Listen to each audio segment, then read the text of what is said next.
Welcome to All Things Heart. Before we get to our regularly scheduled topic today, we want to share our COVID count because we are seeing a jump in cases. This week's number of active inpatients went up to 33. Last week we were at 19. Dr. Dana Hawkinson reported on Monday that 7 of those patients are in the ICU, so we will continue updating you each week when we see our numbers rise like this. From the University of Kansas Health System. I am amazed. The team here is great. I came on a Tuesday, and then by Saturday I had a heart in me. I have never seen a group of people work together so good as this team of heart specialists. I mean, it's just unreal. Stand by to set up show. And the Dolph C. Simons Jr. Family Broadcast Studio. Roll it. Always makes you feel like you're the most important patient on the planet. I felt heard, and that was really big. This is All Things Heart. Good morning. Welcome to All Things Heart. I'm Alexis Del Cid. The holiday season is a great time for giving and for gratitude for all the gifts and blessings that we've received. But for Archie Moore, that gift is incredibly remarkable. Someone gave Archie the gift of life, a new heart, on Christmas Eve 2022. That's when she got the call she'd been dreaming of. Her new heart was ready, and her care team needed her in surgery as soon as possible. Would you prefer it in your arm or your belly?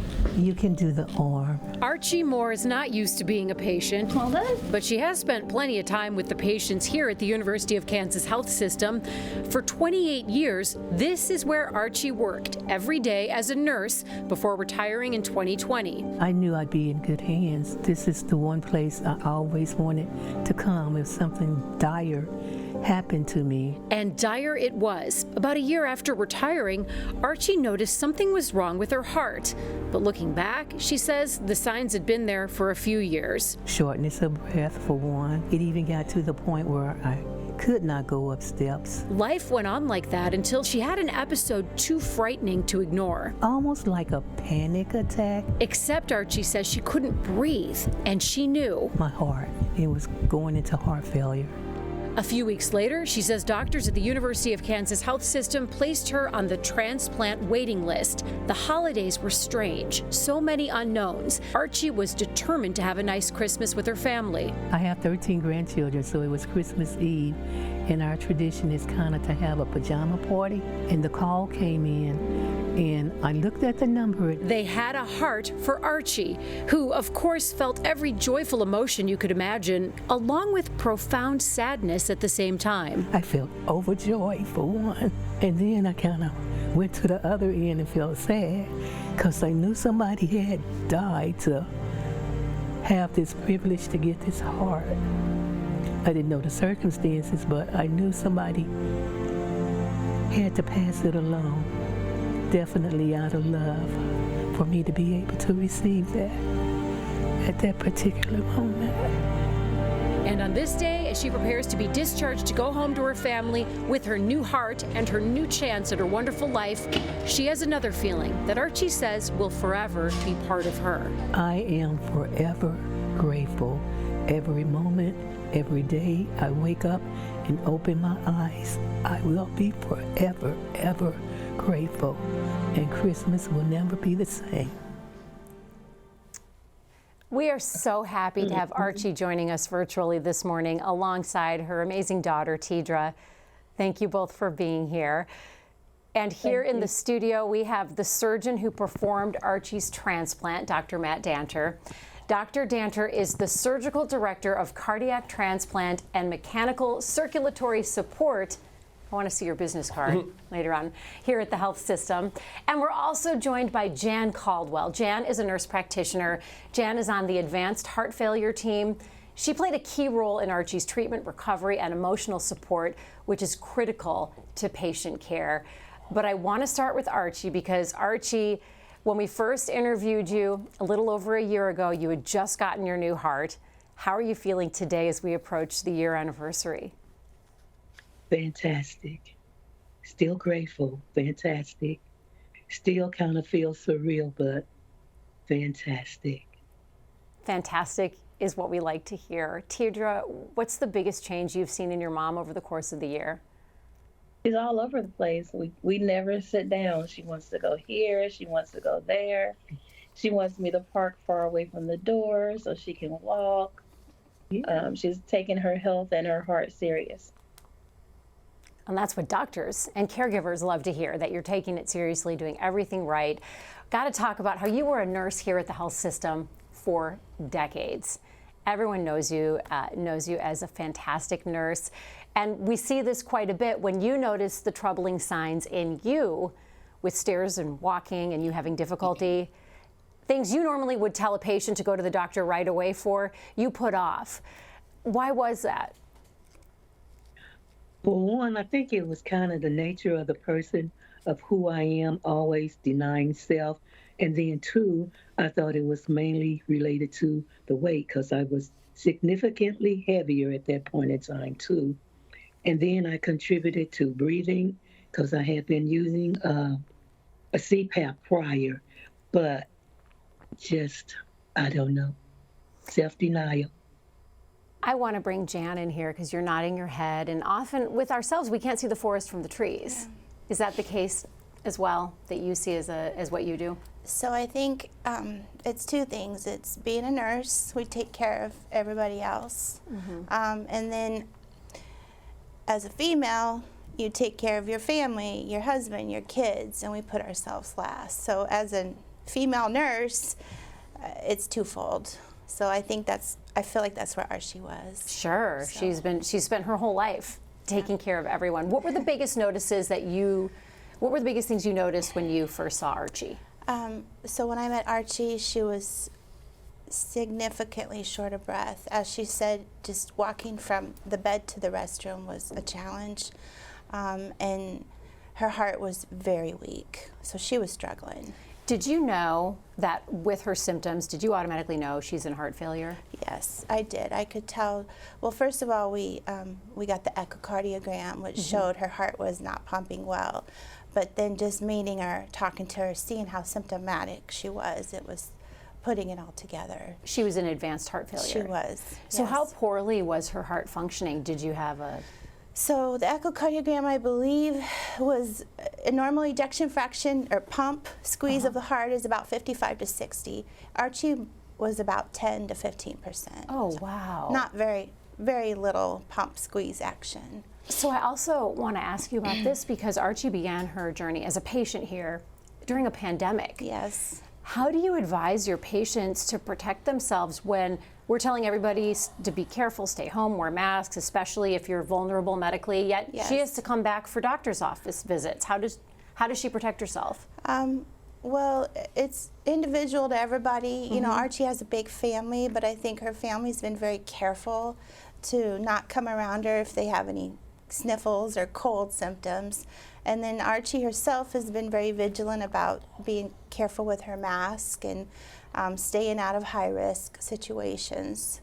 So it's unique to each patient. It takes a village, because Archie's family, and she's got an amazing family, had to be on board. Correct. And they treat her just as precious as she is. Her family's awesome. I want to bring in Dr. Danter. Dr. Danter, the transplant team was incredibly busy last Christmas weekend. You had 4 heart transplants over the weekend of Christmas? Yeah, it was about, I think it was 38 hours or something like that. 38 hours over Christmas. Yeah. What's a typical weekend look like, let alone Christmas? Well, a typical weekend is nothing happens, to be honest. Right. So more often than not, there isn't a transplant that goes on at night or on the weekends. It's almost a little bit superstition that around holiday weekends and things seem to pick up in terms of volume, but this was an exceptional sort of weekend, and it's something I haven't encountered more than once or twice in 15 years of doing this or whatever. So it was a very, very busy weekend. The best part about it all was how the team came together to get everything done, and ultimately also that everybody did really well. So that's really that's what it's all about. Is it the same team doing all 4 transplants? Are you calling in 4 different teams? How does that work? So remarkably, I believe there was 1 scrub nurse who did all of them and then had to do an emergency case the day after that. And the surgeon who was doing the emergency bypass case was actually the person who had flown and procured the heart. So the whole team was, with one or two people switching out, it was the same group of 10 people that take anesthesia, perfusion, nursing, and surgery. That's incredible. It's really beautiful. Yeah, it doesn't feel incredible at the time, as you might imagine, but right. But looking back, yeah, it is pretty cool. You know, we kind of in heart failure do one impossible thing at a time. Well, once you identify a heart for someone, like once you get the call that Archie's got a heart, what does the timeline look like? How fast do you have to get her in the hospital and get that heart into her? It varies. I mean, we have people that are getting transplanted who live 4 hours away from us and need to have time to get everything organized and get in. And then we have people that are on support in the ICU that need to go as soon as humanly possible. For Archie, it was sort of, we had time to get things organized. It was more coordinating it in the context of how does the whole process fit in with everything else that was going on around that weekend, and we just sort of move through each problem as it comes up. But and when you removed Archie's, the dud heart, we'll call it that, the dud. She deserves a good heart, and she's got one now. Could you see the damage to it? Not dramatically, and also, you know, basically we take it out and put it in a bucket, and then we move on as quickly as possible to the next one. And we leave the sort of post-pathological diagnosis to the pathologist, because the goal is to move as efficiently as possible through the operation so that the heart's out of the body for the shortest amount of time. So Archie, how long were you on the transplant list before you got a call that a heart was available? Approximately 3 months. 3 months. So that's 3 months right before the holidays. You're sitting with all your grandbabies on Christmas Eve. You get the call. What's the first thing you did? Stopped dead in my tracks. It was like we made a beeline, and everybody immediately turned around, and we shifted gears. Whoops, got to go this way now. And it went pretty smooth. We knew the day was coming, but we didn't know that day, but it worked out. It was the best present we could have received. Were your grandkids thrilled? Were they shouting and cheering? Yes. They didn't care about Christmas at that point. Their Nana was going to be okay. That kind of gives me goosebumps when you say that, because what a great lesson for kids to learn about the true things to be so grateful for, and the best gift of all is their Nana gets a new heart. It's just amazing. Tidra, were you there when she got the call? That part was okay, and then they got kind of leery and worried when I actually went in the hospital and went through the process, because I still had to live through that. But there's a whole journey after you get the good news. Tidra, were you there when the phone rang and she got that call? No, actually I was packing up, getting ready to go to the slumber party, and she called me and said, "Hey, hold on, I think they have a heart. It's KU calling me." And so she clicked me in on the call, and we got the news that they had the heart, and we could get ready and pack up and head out to KU. Did you have time to change clothes, or did you all come in your cute pajamas? I hadn't put on pajamas. We hadn't quite got into the pajamas yet. We were actually on our way out the door to go to the actual slumber party, but we got that call, which kind of, like she said, stopped us in our tracks, and we had to start taking another route, doing things a little bit different. Sure. Shipping just a little different. Yeah. But it went smoothly. It sure did. You look fantastic. I want to ask you about the other side of things, because while everybody is celebrating that you have a new chance at life, you've also been very clear in recognizing the donor family and the loss that this other family had right before Christmas. Have you had a chance to write them a letter or reach out to them yet? No, I actually don't know who that person is, and I'm kind of on the fence about that. I don't know. I just still got mixed emotions. I don't know. I just don't know. if it'll bring up sad feelings for them, or I don't know where I'm at with that. I'm still kind of struggling on the fence with that decision and how receptive they'll be of who actually receives that heart. It's a lot of factors for me that makes me feel, I don't know how I feel about that, honestly. Well, if I really want to, or if I don't. But if I don't, it's not out of non-appreciation, believe me.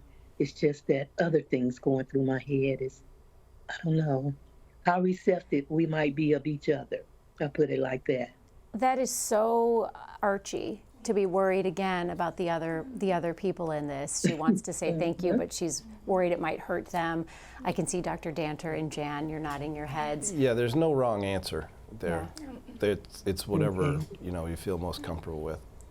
And I think the fact that you show such gratitude, and that a program like this exists for you to talk about your gratitude. If anyone watching knows someone who's had a family member they've lost and has donated their organs, this would be good to share with them of how much good it does and how it can give new life. Archie, we talked about last year's pajama party being cut short. This year, are you bringing the pajama party back? We hope to, yeah. That's the plan anyway.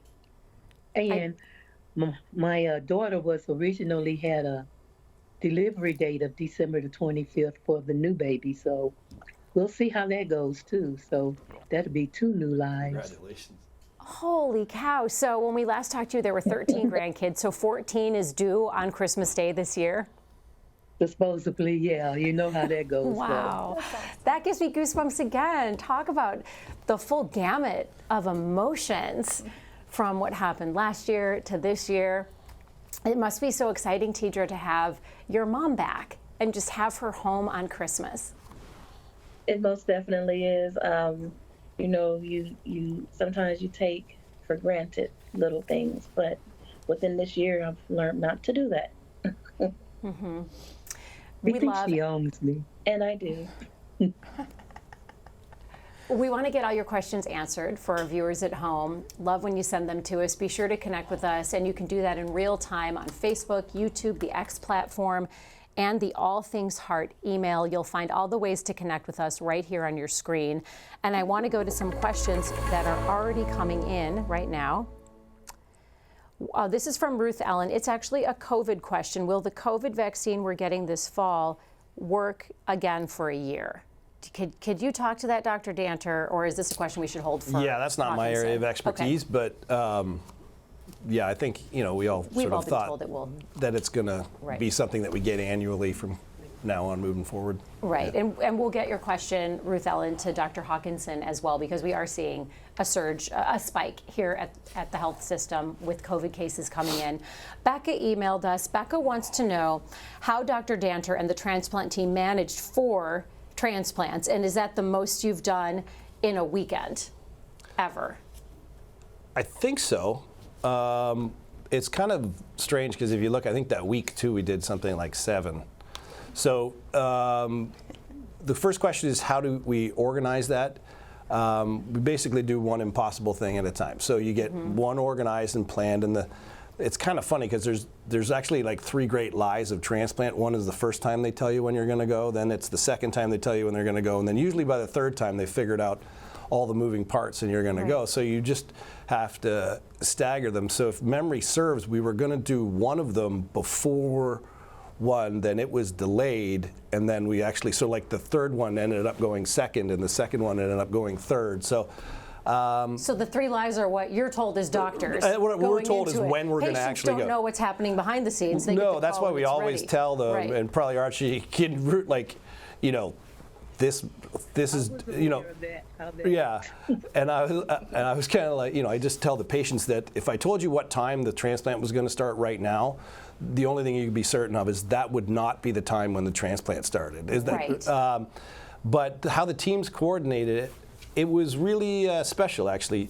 I think everybody embraced what was going on, and the OR teams and the ICU staff and everyone that was involved, and the coordinators who have to sort of move all the pieces around so that things can move smoothly. basically just sort of stepped up and performed. Like I said, the teams did not vary. It's not like there was a new team for each person, for each transplant that was being done. It's the same team with 1 or 2 people being moved out because of, they've been there for 24 hours straight or something like that. And so that part's pretty remarkable, and they deserve a lot of credit for that. Are you all then home on Christmas Eve as well with your families, and you get the call, we got to go? Or are you knowing a couple days ahead of time, okay, this might be happening? I'm like, yeah. My wife would remember. Sure, she will. Your kids will remember too. You do this so often. I think I got home for an hour or 2 to open presents, and then I came back, I think. Okay. Lauren has a question for Jan. Lauren wants to know, Jan, what kind of bond do you form with working so closely with your patients? Well, I always try to emphasize to them that their health is my priority. And I want them to feel like they can trust me, and just try to be open communication. Always try to make sure I'm speaking to their level so that they understand what's going on. That's really important. I think patients are scared when they're going through this, so just to make sure that they really understand what's happening around them, I think that makes them feel a little more calm with everything. Now, Archie was a nurse. Jan's being a little modest. Yeah, Jan's the glue that holds it together after transplant. So I appreciate you saying that. I try really hard. I really love what I do. Archie, you wanted to say something? Yeah, she was very, very spectacular, supportive, and knowledgeable, and the whole team was just marvelous. I can't express in words how great the whole experience was, from beginning to end, from the lowest person on the totem pole to the highest one. It was wonderful. I have no complaints. No complaints. Archie, you worked as a nurse here for almost 30 years. Had you all met before in the halls? Did you know who Dr. Danter and Jan were? Did you know Archie personally ever before this? I've seen Jane come over to the rehab occasionally. I've not ever met Dr. Danter, but I've seen Jane around, and I've spoken to her, and that was just like passing in the halls, But yeah, and she was Jane, sweet, calm, caring. Yeah. Archie, do you call them Ladybug? I know that's what you like to call everyone. I still use that term. Ladybug. Everybody's a ladybug. When I called the residents, he was a guy, called him a ladybug. He got offended. So I had to change it to dragonfly for him. Well, and that's what he prefers. That's good. So you had a couple different nicknames. But yeah, everybody's still a ladybug. And sometimes there's a reason behind that. That's because I forgot your name. Well, when we first were told about your story, Archie, I think it was our producer Stuart, whose wife is a nurse, and he said, ask her about calling people Ladybug, because that's what you're kind of known for, is that term of endearment.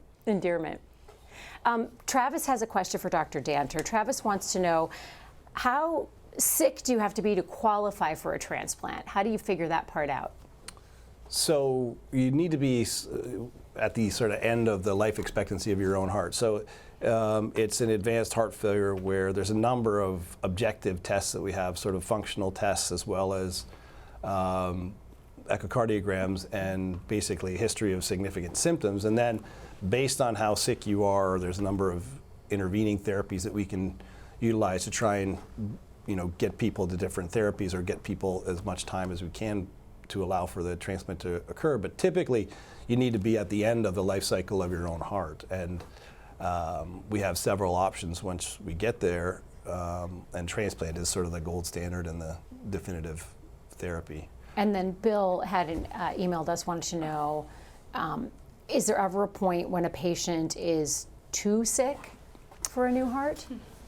Yeah, I mean, that is a question that keeps a lot of us up at night, because there's a lot of competing interests sometimes. I mean, usually if people are so sick, but it's just related to a reversible cause for something other than their heart, then we can typically move forward with pursuing advanced therapies if all other characteristics are suitable for transplant. But there certainly are people, you think of people with malignancies, people who've had massive neurologic insults, people who have end organs that are not likely to recover. There are definitely people that are too sick for it. And you know, in the heart failure space, they don't teach us very well to sit on our hands. And saying no is sometimes the hardest thing that we have to do. But it's also the right thing for, it's a precious resource that we have to, you know, shepherd. And in Archie's case, she was perfect for it. Yeah, I mean, Archie, you know, a lot of the things that stop up the transplant process or even the advanced therapy process is really social factors, so family supports, these kind of things, and that was clearly not the case with Archie. Family support wasn't going to be a problem. Right, I mean, yeah, was not going to be a problem, so. Yeah. I want to bring everybody back in for some final thoughts from our guests. Archie and Tidra, I want to start with you. What's the biggest message that you want people watching to hear? Listen to your body, okay? Don't be in denial like I was. Don't deny what you're feeling, what you're going through. Listen to your body. It's, how I want to say that. You feel like you have to be there, but if you don't take care of you, you won't be there. Just listen to your body and do what's best for you. In the long run, you'll be doing what's best for everybody, and you'll be around. And once again, I can't say how grateful I am for the whole KU staff, and I'm just grateful, grateful, grateful, grateful. You guys were God sent. Thank you. Oh, wow. Thank you. Thank you. Jan, how do you respond to that? Well, I completely agree with what Archie said. I think it's really important that patients can try to recognize how sick they are, and that's hard sometimes. They tend to ignore symptoms and put off coming to the doctor. And and as Dr. Danter said, we kind of have a window of opportunity, and we want to make sure we're not missing things. So I think it's really important for patients to say, okay, something's not right, I have to go. Quit putting this off.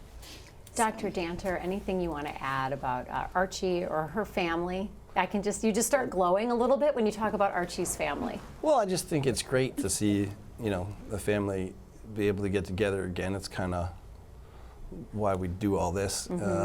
And it's nice because sometimes you get a little bit bogged down in I don't know whether we're conditioned to remember when things don't go great. So it's really nice to come out and do this and see when people are doing great and thriving. I, again, echo what Archie said. A lot of people think there aren't any options, right? I'm just getting older. I put on a little weight. I can't, you know, so what? I can't walk up the stairs. You know, these are all things that you should get checked out, because it's not like we don't have options now to help people live longer and live out of the hospital and live sort of good qualities of life. So that would be the message I'd like to send, I guess. And Archie is living, breathing proof of all the options we have, and we love sharing all the work that our healthcare providers do here in these hospital walls of the health system. Something else we love doing, though, is showing you what life looks like for them outside of the hospital walls. Now for a secret look into the guardians of healthcare at the University of Kansas Health System. Let's go behind the mask. Okay, Jan, we're starting with you with this array of pictures that you shared. First of all, we know you're an animal lover, so tell us about those creatures there. I have 2 fur babies. My dog is Parker, and my cat is Bo. And my daughter's grown, so these are your new babies? They've replaced her from moving out of the house. That happened with me and my parents, too. And are you also a gardener? I do. I spend a lot of time working out in my flower beds during the summertime. It's just kind of my nice serenity place to recover from work. And you like hiking too? Yeah, I grew up in the mountains, so I'm always happy to be out in Colorado, and that's my happy space. We have a picture to show that Dr. Danter submitted. This one cracks me up. Dr. Danter, you showed me this picture. I didn't have my glasses on. I thought that was a toy soldier, a little toy soldier underneath a tree. What am I looking at here? Yeah, that's actually my 6-year-old, Alyssa, who my wife went a little nuts with the tree this year, I think. We kept unpacking it, and we're like, how does this keep getting bigger? But yeah, it's great. It arrived in 3 6-foot boxes. 2 6-foot boxes, and yeah, so I'm up on the top of a 10-foot ladder trying to put the star on. It's quite funny. It's beautiful, and you hear a little giggling here because Dr. Danter brought a little show and tell into our studio. So your beautiful little girls wanted to see what you did for work, and you brought them here. This is not really a typical work day, no, but it is fun to have your dad here. So who's joining you? On my lap, this is Alyssa. She's 6, and Kayla is 8, and Maya is 13. Yeah. Just turned 13. Alyssa's 8.5. Oh, right. Sorry, yes, 8.5. no, Kayla's 8.5. Alyssa is just turned 6. And girls, are you missing school right now? Yeah. Yes, I like the morning part. It's an educational field trip. Correct. And I'm actually missing Spanish. I'm supposed to have a Spanish test. I know. Yeah, I'm just. Buena suerte. We are so happy to meet you girls. Your dad talks about you so much. You must be so proud of him. Yeah, like I think what he does is like so cool, and he's just really cool. Aww. Yeah, he's also a little bit of a dork, but what he does is just incredible. And he's very smart. Why is he a dork? He now that we have him. Is like at home, he's kind of goofy, like 95% of the time, and. Yeah, Kayla, what do you think? He is kind of... He's goofy. Goofy? He's a lot. Yeah. He saves so many lives. He and Jan are miracle workers here. So we just love having you here. So nice to finally meet you girls. We've seen lots of pictures. This has been such a fun program. And thank you so much for watching us and joining the conversation and being with us. And thank you to Archie and Tidra for sharing their journey. Archie, we are so happy for you.